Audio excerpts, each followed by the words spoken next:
আলহামদুলিল্লাহ ইতিমধ্যে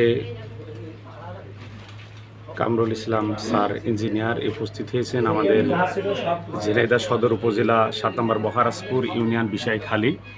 তো এখানে শাহজামাল মিয়ার বাড়ি পুড়ে গেছে, এজন্য তিনি এখানে উপস্থিত হয়েছেন। পরবর্তীতে আবার আপনাদেরকে জানানো হচ্ছে, দেখতে থাকুন। উপস্থিত আছেন ডক্টর হাবিবুর রহমান, উপস্থিত আছেন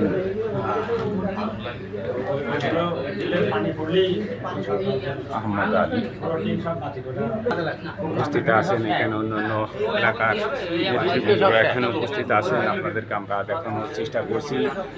যার ঘর পুড়ে গেছে তার সাথে আমরা একটু কথা বলবো। দেখি আপনার হাতটা কোথায় পুড়েছে যেন? শুধু পোড়া। আপনার নাম কি? আমার নাম শাহজামান।